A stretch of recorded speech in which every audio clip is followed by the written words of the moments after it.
শুক্রবার মানেই আমার কাছে স্পেশাল কিছু, তাই সকাল সকাল চলে আসলাম রান্নাঘরে। কারণ শুক্রবারে আমি আমার পরিবারের জন্য অনেক ভালো ভালো আইটেম রান্না করি, আর সারাদিনই আমি রান্নাঘরে থাকি। তো প্রথমেই গরুর মাংস রান্না করছি। গরুর মাংস রান্না করব কারণ হচ্ছে আজকে আমি তেহারি রান্না করব। তো দেখেন, আমি গরুর মাংস দিয়ে সুন্দর করে তেহারি রান্না করে ফেললাম আমাদের জন্য।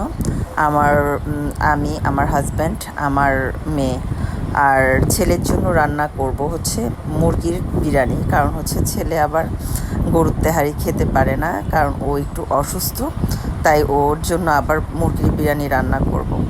তো এদিকে আমার গরুর তেহারিটা কেমন হয়েছে দেখেন, অনেক সুন্দর হয়েছে আর অনেক লোভনীয় হয়েছে। আপনারা চলে আসবেন। আর এই চুলায় আমি হচ্ছে মুরগির বিরিয়ানি রান্না করে ফেললাম। এখানে একটু আলুর পরিমাণটা বেশি দিয়েছি, কারণ আমার ছেলে আলু অনেক বেশি পছন্দ করে। তো শুক্রবার আসলে আমি সারাদিনই কিন্তু রান্নাঘরে থাকি। পুরা সপ্তাহ হচ্ছে অফিস করি, সপ্তাহে 6 দিন।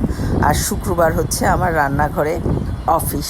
সকাল 9টা থেকে শুরু করে রাত 9টা পর্যন্ত মনে হয় আমি সারাদিন রান্নাই করতে থাকি। এদিকে এক চুলায় রান্না করতেছিলাম পেঁপে ভাজি। তো আরও কি রান্না করব। আর এটা হচ্ছে মাসকলাই ডাল। মাসকলাই ডালটা আপনারা খেয়েছেন কিনা জানি না, আমার কাছে খুব ভালোই লাগে। সাথে একটা ডিম ফেটে দিবেন, একটু ধনিয়া পাতা দিবেন, দেখবেন খেতে কিন্তু অনেক বেশি মজা লাগে। তো শুক্রবার মানেই হচ্ছে পরিবারের জন্য, তো পরিবারের জন্য তো স্পেশাল কিছু রান্না করতেই হবে। আর সন্ধ্যার জন্য রেডি করছি নুডলসটা দেখতেও যেমন মজা হয়, খেতেও কিন্তু সুস্বাদু। তো ভালো থাকবেন সবাই।